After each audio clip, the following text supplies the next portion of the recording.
जय हिंद दोस्तों, नमस्कार। मैं सुरेश सर, आप सभी का स्वागत है भाई। तो दोस्तों,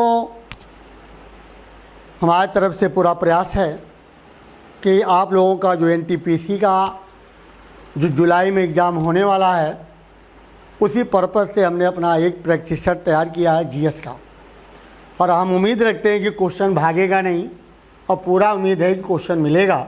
उसी पर्पज़ से हम तैयार कर रहे हैं। बस फ़र्क इतने हैं कि हमने जो सेट बनाया है, एक छोटी वीडियो यानी लगभग 25-20 क्वेश्चन का, जिसे आप लोग आसानी से पढ़ भी सकें। तो आइए दोस्तों, हम लोग स्टार्ट कर देते हैं। पहला हमारा क्वेश्चन आता है, गैर शहरी अचल संपत्तियों से प्राप्त कर किस प्रकार का कर होता है।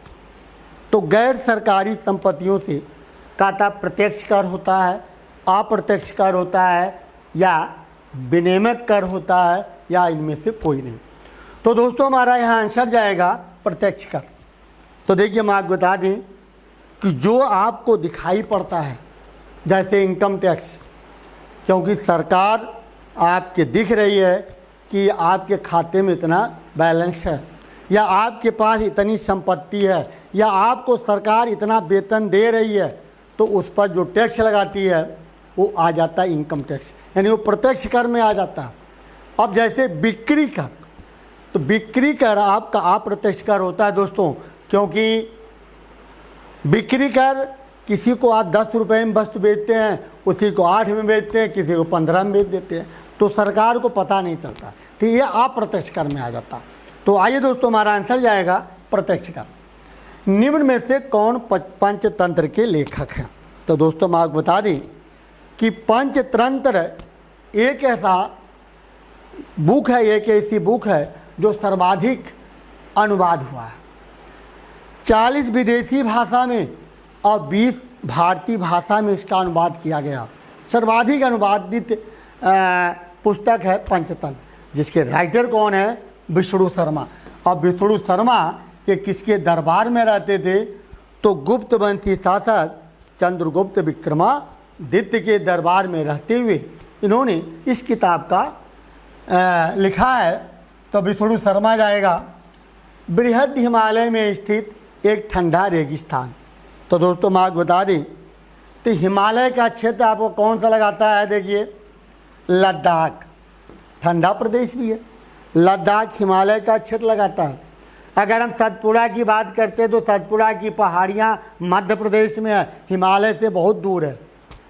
अगर हम अरावली की बात करते हैं दोस्तों, तो अरावली राजस्थान में है, गुजरात से राजस्थान दिल्ली तक छाए हुए है। अगर हम विंध्य पर्वत की बात करते हैं दोस्तों, तो विंध्य पर्वत मध्य प्रदेश और यूपी की सीमा लगाती है। तो हमारा आंसर क्या जाएगा? लद्दाख जाएगा। इसके बाद दोस्तों, हम आ जाते हैं विश्व खाद्य सुरक्षा दिवस। अगर हम विश्व खाद्य सुरक्षा दिवस की अगर दोस्तों हम बात कर लेते हैं, तो 7 जून को मनाया जाता है दोस्तों, 7 जून। तो 7 जून को मनाया जाता है। कहता है विश्व खाद्य सुरक्षा दिवस 2024 का विषय क्या था? तो 2024 का दोस्तों विषय क्या था? कहता अत्यधिक खाद्य उत्पादन, खाद्य और मानव जीवन अप्रत्याशित के लिए तैयार रहें, वैश्विक जनसंख्या को खाद्य उपलब्धता सुनिश्चित करना। तो दोस्तों, इसका विषय रखा गया था थर्ड ऑप्शनल, यानी अप्रत्याशित के लिए तैयार रहें। ठीक। इसके बाद बच्चों, हम आ जाते हैं ठंडे प्रदेशों में शीतकाल में झीलें जम जाती हैं।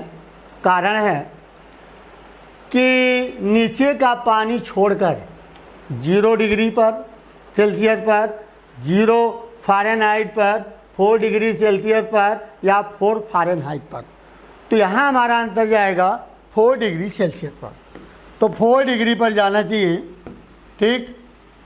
इसके बाद दोस्तों, हम आ जाते हैं सूखी बर्फ। तो सूखी बर्फ दोस्तों किसे कहा जाता है? ठोस कार्बन डाइऑक्साइड को कहा जाता है। एक धातु कुछ समय तक खुली हवा में पड़ी रही, उस पर हरे कार्बोनेट की परत बन गई, वह धातु क्या कहलाती है? तो अगर परत बन जाती है तो दोस्तों क्या कहलाती है? कहता सिल्वर है, कॉपर है, एल्युमिनियम है, जिंक है। तो गेस कीजिए दोस्तों आंसर क्या जा सकता है। तो ये आंसर जाएगा कॉपर। तो कॉपर आंसर होगा बच्चों, ठीक। इसके बाद हमारा आता है निम्न में से किसको भूरा कोयला कहा जाता है। आप लोग गैस लगाएं बच्चों भाई, भूरा कोयला किसे कहा जाता है। एंथ्रेसाइट, बिटुमिनस, कोक या लिग्नाइट।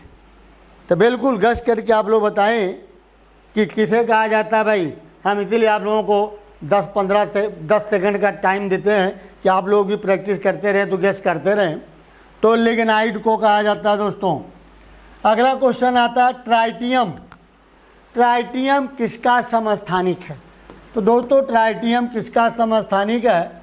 ऑक्सीजन का, हाइड्रोजन का, फास्फोरस का या नाइट्रोजन का।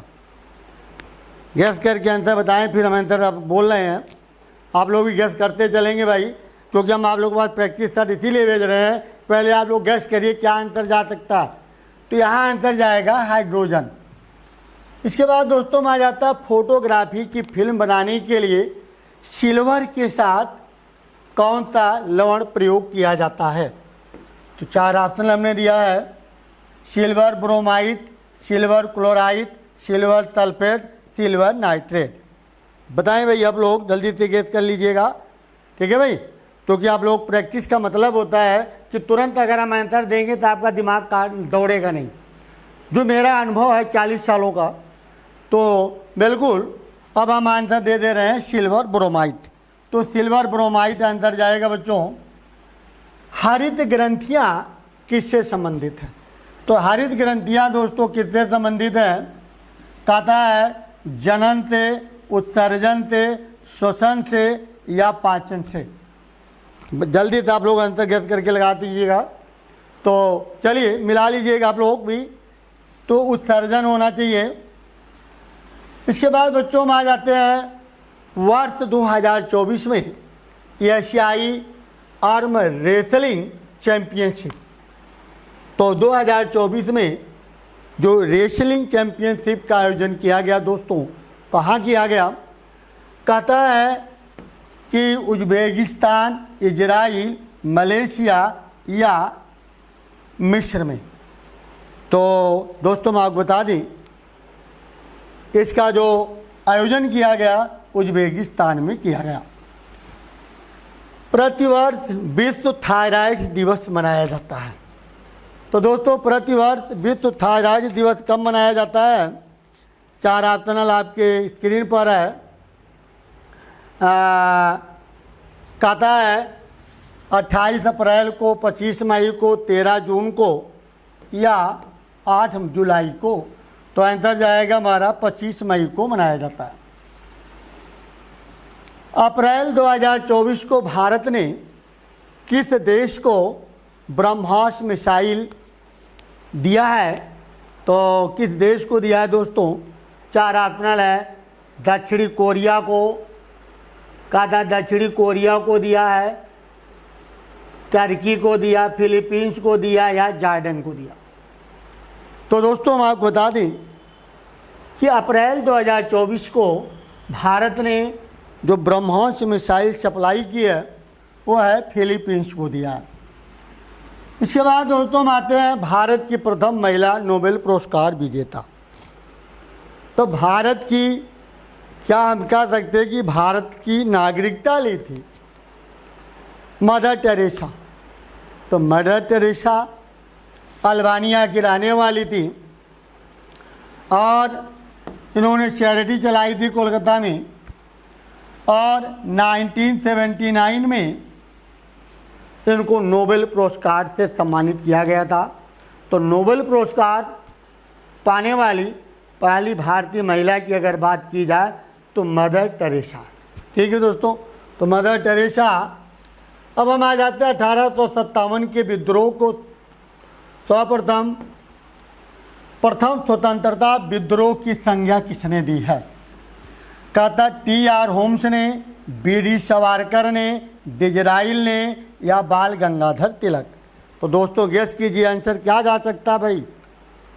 तो यहाँ आंसर जाएगा बी.डी. सावरकर। तो बीडी सावरकर ने 1857 के विद्रोह को कौन सी संज्ञा दी थी? स्वतंत्रता संग्राम की संज्ञा दी थी। इसके बाद दोस्तों हम आ जाते हैं विश्व का सबसे ऊंचा पठार। तो विश्व का सबसे ऊंचा पठार, जिसे विश्व की छत भी कहा जाता है, वो है तिब्बत का पठार। तो सबसे ऊंचा पठार तिब्बत का पठार माना जाता है दोस्तों। तो आंसर माना जाएगा तिब्बत का पठार। सौर मंडल का सबसे चमकीला ग्रह कौन सा है? तो दोस्तों अगर हम बुध ग्रह की बात करते हैं तो बुध ग्रह सूर्य के नज़दीक तो है, तो ना तो उतना ज़्यादा चमकीला है ना तो गर्म है। शुक्र की अगर हम बात करते हैं तो शुक्र सबसे ज़्यादा चमकीला भी है और हर अन्य ग्रहों में सबसे ज़्यादा गर्म भी है। तो हमारा दोस्तों आंसर किया जा रहा है शुक्र ग्रह। ठीक, इसके बाद दोस्तों हम आ जाते हैं सेशेल्स की राजधानी। तो सेशेल्स की राजधानी कहाँ है? दिल्ली, विक्टोरिया, रबात, मुंजरो। तो आप लोग गेस कीजिए इसकी राजधानी क्या हो सकती है। तो इसकी राजधानी दोस्तों क्या हो सकती है? तो सेशेल्स की राजधानी विक्टोरिया। तो आंसर हमारा जाएगा विक्टोरिया। इसके बाद दोस्तों हम आते हैं विश्व मानवाधिकार दिवस। तो दोस्तों विश्व मानवाधिकार दिवस कब मनाया जाता है? तो 10 दिसंबर 1948 को विश्व मानवाधिकार आयोग की स्थापना की गई थी। इसलिए 10 दिसंबर को विश्व मानवाधिकार दिवस के रूप में मनाया जाता है। और अगर हम बात करते हैं कि राष्ट्रीय मानवाधिकार आयोग, तो अगर हम राष्ट्रीय मानवाधिकार आयोग की बात करते हैं तो इसकी स्थापना 12 अक्टूबर 1993 को हुई है। तो चलिए दोस्तों हमारा आज का क्लास यहीं समाप्त होता है। आज की वीडियो हमारी यहीं समाप्त होती है। अगली वीडियो में हम फिर मिलते हैं और तब तक के लिए जय हिंद, जय भारत।